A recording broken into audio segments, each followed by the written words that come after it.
વાર્તાઓ કે જે નિર્દોષ મનોરંજનનું કામ કરતી, પરંતુ અત્યારે આવી વાર્તાઓ આપણે ભૂલતા જઈએ છીએ.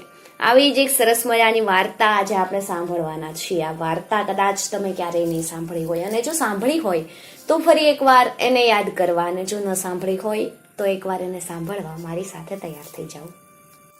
ગાંધર્વ લોકની આ વાત છે. ગાંધર્વ નૃત્ય સંગીતની કળામાં નિષ્ણાંત હોય છે. ગાંધર્વ લોકની રાજધાનીનું નગર સુવર્ણપુરી. આ સુવર્ણપુરીમાં એક રાજા થઈ ગયા. આ રાજાને 7 કુંવરીઓ હતી. 7 કુંવરીઓ રૂડી રૂપાળી, પરંતુ સૌથી નાની તો રૂપનો અંબાર હતી. એનું નામ મનોરા હતું. પૂનમની રાત્રે ચાંદની ખીલી હોય ત્યારે આ 7 કુંવરીઓ ખીલી ઉઠતી. 7 જણીઓ પોતાની પાંખો ફડફડાવી અને ઉડતી ઉડતી એક રમણીય સરોવરના કાંઠે આવી પહોંચતી. કુંવરીઓ સરોવરનું લહેરાતો નિર્મળ નીર નિહાળતી ને તરત જ એમાં સ્નાન કરવાનું એમને મન થઈ જતું. પોતાની પાંખો સરોવરના કાંઠે મૂકી એ લોકો સરોવરના નિર્મળ નીરમાં નાહવા પડતી. નાહતી વખતે આ કુંવરીઓને બહુ ગમત પડતી અને એકબીજી ઉપર પાણી ઉછાળતી અને ચાંદનીના શીતળ પ્રકાશમાં આખી રાત ગેલ કરતી. હા, સૂર્યોદય થાય એ પહેલા પોતાના પરીલોકે પાછી અવશ્ય ફરતી. આ સરોવરના કાંઠા ઉપર એક સાધુની કુટીર હતી. સરોવરથી સહેજ દૂર જઈએ એટલે પવનકલાના રાજ્યની સરહદ શરૂ થતી. આ પવનકલાના રાજ્યના લશ્કરનો એક સૈનિક ખૂબ જ શૂરવીર અને સાહસિક હતો. તે કુશળ શિકારી પણ હતો. ચાંદની રાત હોય ત્યારે આ શૂરવીર સૈનિક પણ પોતાનું મન બહેલાવવા નગરની બહાર નીકળી પડતો. એક પૂનમની રાત્રે આ સૈનિક આ રમ્ય સરોવરની નજીકથી પસાર થતો હતો. ત્યાં એના કાને પરીલોકની આ કુંવરીઓના ખડખડાટ હાસ્યનો અવાજ પડ્યો. અવાજની દિશામાં તે આગળ વધ્યો. એમ કરતા સરોવરને કાંઠે ઉતરતી આ 7 કુંવરીઓ એની નજરે પડી. રૂપના અંબાર સમી આ કુંવરીઓને જોઈને સૈનિક એક ઝાડની ઓથે સંતાઈ ગયો. જોયું તો પરી જેવી કુંવરીઓ સરોવરના કાંઠે ઉતરી, પછી પોતાની પાંખોને એક બાજુ મૂકી એક પછી એક સરોવરના નીરમાં નાવા કૂદી પડી. આ અપ્સરા સમી કુંવરીઓને જોઈને સૈનિક તો ડઘાઈ ગયો. એને થયું, મારા રાજાનો એકનો એક અવ્વલ કુંવર છે, એ હજુ કુંવારો છે, માટે ગમે એમ કરીને એ કુંવરીને કબજે કરું અને અમારા રાજકુમારને સુપ્રત કરું. આ સરોવરના કાંઠે સાધુની જે કુટીર હતી એના વિશે આ સૈનિક જાણતો હતો. સાધુ એક સિદ્ધ પુરુષ હતા, તેની તેને ખબર હતી. એટલે સીધો આ સાધુની પાસે ગયો અને એમના ચરણ પાસે બેસી ગયો. હવે દરરોજ તે આ સૈનિક સાધુની સેવામાં લાગી ગયો. સાધુ એની સેવાથી પ્રસન્ન થયા. એક દિવસ સાધુ પ્રસન્ન મુદ્રામાં હતા ત્યારે સૈનિકે સીધી વાત કાઢી. બાપજી, પડખેના સરોવરના કાંઠે પરીલોકની 7 પરીઓ પ્રત્યેક પૂનમની રાતે સરોવરમાં સ્નાન કરવા આવે. આમાંની સૌથી નાની પરી આપણા રાજાના એકના એક કુંવરને લાયક છે. જો આપ મને એક દોરડું બાંધી લાવો તો એ દોરડાના ફંદામાં ફસાવી અને એ પરીને હું પકડી લઉં અને આપણા રાજકુમારને એની ભેટ ધરું. સાધુ મંત્ર વિદ્યાના જાણકાર હતા. એમણે પ્રસન્ન થઈને સૈનિકને આવું જ એક દોરડું મંત્રી આપ્યું. હવે આગામી પૂનમની રાતની સૈનિક રાહ જોવા લાગ્યો. પૂનમની રાત આવી એટલે સૈનિક પહેલાની જેમ પેલા ઝાડ પાછળ સંતાઈ ગયો. મંત્રેલ દોરડું એણે પોતાની પાસે જ રાખેલું. સમય થતા પરીઓ આસમાનમાંથી નીચે ઉતરી. હસતી હસતી પરીઓ પોતાની પાંખો ઉતારીને એક બાજુ મૂકી અને પછી સરોવરમાં નાહવા પડી. આખી રાત સૈનિક જાગતો રહ્યો. એક પછી એક પરી સરોવરમાંથી બહાર નીકળવા લાગી. જ્યારે સૌથી નાની પરી નીકળી કે તરત જ મંત્રેલા દોરડાનો ગાળિયો કરીને સૈનિકે એ પરી ઉપર ફેંક્યો અને સૈનિકનું નિશાન અચૂક નીવડ્યું. એ નમણી પરી એમાં આબાદ ફસાઈ ગઈ. દોરડાના ગાળિયામાંથી છટકવા માટે મનોરાએ ઘણી કોશિશ કરી, પરંતુ બધું વ્યર્થ. આ રીતે મનોરાને ફસાયેલી જોઈ અને બીજી પરી બહેનો તો ભયભીત બની ઉઠી, ગભરાઈ ઉઠી અને તે તો જલ્દી પાંખો પહેરી અને આસમાનમાં ઉડી ગઈ. સૈનિકે મનોરાની પાંખો પોતાની બગલમાં દબાવી દીધી અને દોરડા વડે પકડીને તેને સીધો રાજકુમાર પાસે લઈ ગયો. રાજકુમાર તો મનોરાને જોતા જ એના ઉપર મોહિત થઈ ઉઠ્યો. મનોરાને પણ આ નવો રાજકુમાર ગમી ગયો. પછી તો બંનેના ઘડિયા લગ્ન લેવાના અને રાજમહેલમાં મોટો ઉત્સવ ઉજવવામાં આવ્યો. ધામધૂમથી બંનેના લગ્ન કરવામાં આવ્યા. શરૂમાં તો મનોરાને પોતાનો પરીલોક બહુ યાદ આવતો, એટલે કોઈ વાર એના ચહેરા ઉપર ઉદાસીનતા છવાઈ જતી. પરંતુ રાજકુમારના એના પરના અપાર પ્રેમને અંતે વિજય પામ્યો અને રાજકુમારે મનોરાનું દિલ જીતી લીધું. હવે બન્યું એવું કે પવનકલા રાજ્ય ઉપર પડોશી રાજાના લશ્કરે એકાએક આક્રમણ કર્યું. એટલે પછી રાજકુમારને લશ્કર લઈ એ આક્રમણને ખાળવા માટે તૈયાર થવું પડ્યું. પરીલોકની પોતાની પત્ની મનોરાને છોડતા રાજકુમારનો જીવ હાલતો નહોતો, છતાં રાજકુમારને પોતાની ફરજ બજાવ્યા વગર છૂટકોય નહોતો. એટલે તે લશ્કર લઈ અને કૂચ કરી. રાજ્યના અનેક પ્રધાન હતા. એમાં એક પ્રધાન આ રાજકુમારથી બહુ અદેખાઈ કરતો. રાજકુમાર આ પરીલોકની પત્ની પૈણ્યો એનાથી સહ્યું નહોતું જાતું. આ જોડું ક્યારે ખંડિત થાય એની એ હંમેશા રાહ જોતો. આ અરસામાં રાજાને એક રાત્રે ખૂબ ખરાબ સપનું આવ્યું. પોતાના સ્વપ્નની વાત રાજાએ દરબારમાં કરી અને આ સ્વપ્નનો અર્થ શું હોઈ શકે એ વિશે દરબારીઓને પ્રશ્ન પૂછ્યા. પેલો બળતરા કરતો પ્રધાન હતો. એણે આ તક ઝડપી લીધી. પોતે ધ્યાનમાં હોય એવી રીતે આંખો મીચી દીધી અને પછી સ્વપ્નનો અર્થ સમજો હોય એવો અભિનય કરીને કહેવા લાગ્યો, મહારાજ, આપ નામદારના સ્વપ્નનો અર્થ એ થાય છે કે નજીકના ભવિષ્યમાં આપનું મૃત્યુ થવાનું છે, પરંતુ આ સપનામાં આપના મૃત્યુનું નિવારણ પણ બતાવ્યું છે અને એ છે કે જો આપ નામદારને જે પ્રિયમાં પ્રિય વ્યક્તિ હોય તેનું જો બલિદાન આપવામાં આવે તો આપનું જીવન બચી શકે એમ છે. આપે એકવાર ભર દરબારમાં કહ્યું છે એમ આપની પ્રિયમાં પ્રિય વ્યક્તિ પરીલોકની આપની પુત્રવધુ મનોરા છે. એટલે જો મનોરા પોતાની જાતનું બલિદાન આપે તો તમારા પ્રાણ બચી શકે એમ છે. મનોરાના કાને આ વાત આવી. પરીલોકની એ છોકરી ઊંચી ઓલાદની ને ખાનદાની. એને થયું કે મારા પ્રાણનું બલિદાન આપું તો મારા પૂજ્ય સસરાજીનું, રાજાજીનું જીવન બચી શકે એમ હોય તો હું બલિદાન સ્વેચ્છાએ આપવા તૈયાર છું. વળી પેલો અદેખો પ્રધાન એના રાજકુમાર સાથેના લગ્નની અદેખાઈ તો કરતો જ તો. એ વાત મનોરા સારી રીતે જાણતી હતી. એને થયું કે આ અદેખા પ્રધાનને બરાબર ન બનાવું ને તો જ હું ખરી પરી.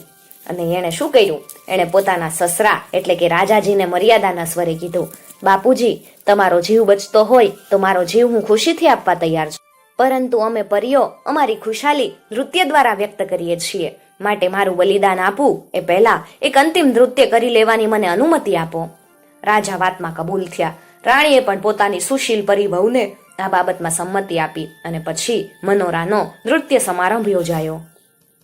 રાજકુમાર સાથે લગ્ન કર્યા પછી રાજા રાણી કદી પણ એમની આ પરી વહુ મનોરાને નૃત્ય કરવાની અનુમતિ આપતા નહોતા. એનું કારણ એ હતું કે નૃત્ય કરતી વેળા મનોરા પોતાની પાખો પહેરી લે ને પાખો પહેરીને ન કરે નારાયણ ને પોતાના પરીલોકમાં ઉડી જાય તો પછી રાજા રાણી ને રાજકુમાર હાથ જ ઘસતા રહી જાય ને. પરંતુ પોતાના સારું બલિદાન આપવા તત્પર થનાર પરીવહુ ઉપર રાજા ખૂબ પ્રસન્ન હતા. એટલે પ્રસન્નતાની મુદ્રામાં જ એમણે મનોરા ઉપર આવી મહેરબાની કરી. એ નૃત્ય સમારંભમાં ઘણા દિવસે મનોરાએ પોતાની પાંખો પહેરી પછી પરિપ્રદેશનું પરંપરાગત નૃત્ય કરવા લાગી. એ દિવસે એણે મનભર નૃત્ય કર્યું. પ્રેક્ષકો બધા જ એના અજબ નૃત્યને નિહાળી અને ખુશ થઈ ગયા. પરંતુ ત્યાં જ રંગમાં ભંગ પડી ગયો. પ્રેક્ષકો આવા અનોખા નૃત્ય ઉપર વાહ વાહની તાળીઓ પાડતા હતા. એ દરમિયાન જ મનોરાએ પોતાનો પ્યારો પરિલોક તીવ્રપણે સાંભળી આવ્યો અને તેણે વતન તરફ ખેંચાણ જબરું લાગવા લાગ્યું. વતન સાંભળતા બીજી બધી વાતો ભૂલી જવાય એમ મનોરાનું પણ થયું. એ ભલી ભોળી પરી બધી વાતો ભૂલી ગઈ અને પોતાની પાંખોનો પૂરેપૂરો ઉપયોગ કર્યો. રાજા રાણીના દેખતા ડોળે જ મનોરા આકાશ તરફ ઉડવા લાગી. જોત જોતામાં તે આસમાનમાં અદ્રશ્ય થઈ ગઈ. પોતાના પરિલોકમાં પહોંચી ગઈ. તે આજની ઘડી ને કાલનો દી. હવે આ બાજુ શું થયું? યુદ્ધમાં વીરોચિત વિજય હાંસલ કરી અને રાજકુમાર પોતાના પાટનગરમાં વિજેતાની અદાથી પાછો ફર્યો. ત્યાં એને મોકાણમાં સમાચાર મળ્યા. પોતાની પ્રિય પત્ની આ રીતે ચાલી ગઈ. એનાથી સહન ન થઈ શક્યું.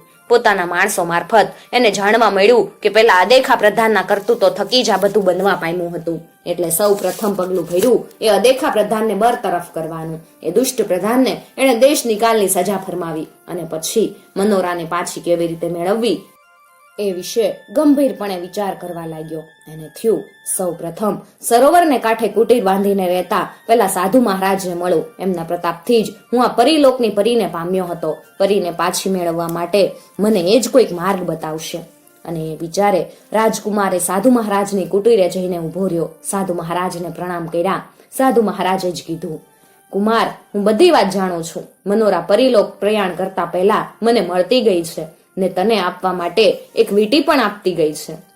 આટલું કહીને સાધુ મહારાજે રાજકુમારના હાથમાં એ વીંટી મૂકી. પોતાની પ્રિય પત્નીની વીંટી મળતા જ રાજકુમારના હૈયામાં હામ આવી ગઈ. એણે મન સાથે નક્કી કર્યું કે હું ગમે એમ કરીને પરીલોક પહોંચીશ ને મનોરાને મળીશ. મને જોતા જ મનોરા મારી પાછળ ચાલી આવશે.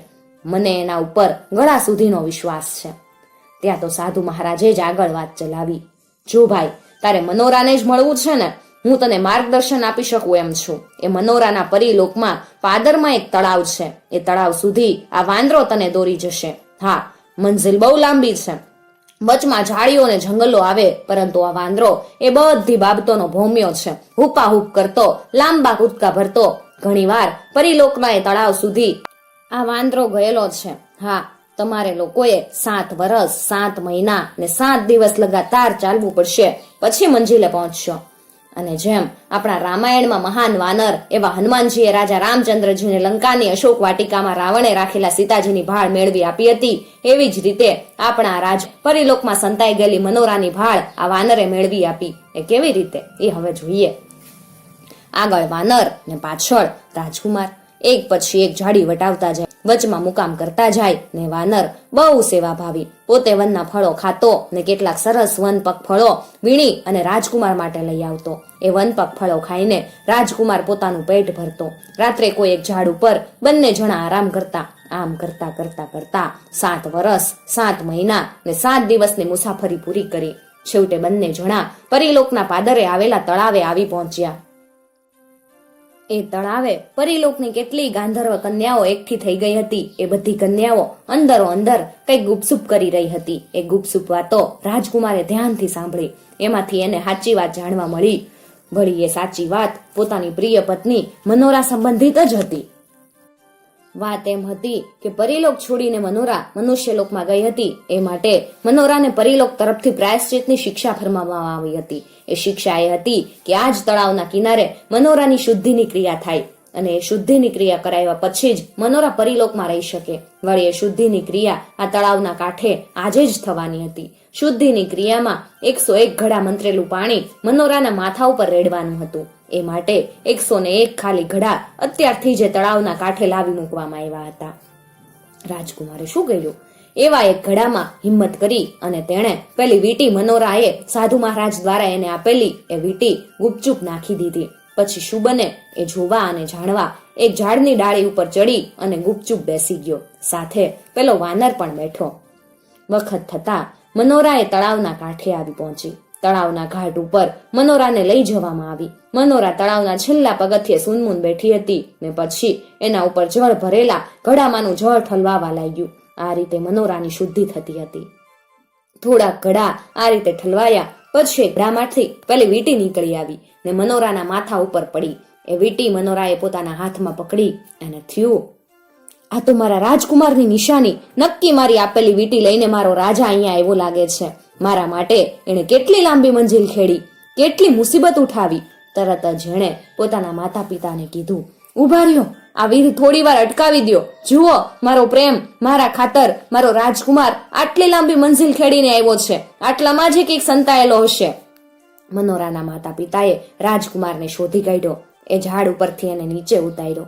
પછી તો શુદ્ધિની ક્રિયા એક બાજુ રહી ગઈ. મનોરાની સરખી સહેલીઓ મનોરાના મનુષ્યલોકના પતિને વારંવાર જોવા એકઠી થઈ ગઈ. પોતાના દેખાવ જેવો જ અને વાલો લાગે એવો પ્રેમાળ અને ઉમદા રાજકુમારનો સ્વભાવ હતો. છતાં મનોરાના માતા પિતાએ કસોટી માટે કુમાર માટે એક શરત મૂકી. જુઓ રાજકુમાર, મનોરા જેવી જ એની જ ઉંમરની 6 બેનપણીઓ છે. મનોરાને એની આ 6 બહેનો એમ 7 જણીઓ આવતીકાલે સવારે બની ઠનીને આવશે. એક સરખો પોશાક પહેરીને બેસશે. એ જોઈ એમાંથી તમને મનોરાને જુદી તારવી આપો તો તમે ખરા. એ કસોટીમાંથી તમે પાર ઉતરો તો પછી ભલે તમારી સાથે મનુષ્ય લોકમાં આવે. કે છે કે આ કસોટીમાંથી પણ રાજકુમાર પાર ઉતર્યો. એણે પેલી વીંટીની નિશાની ઉપરથી મનોરાને શોધી કાઢી. 6 બેનપણીઓમાંથી એ વીંટીને કારણે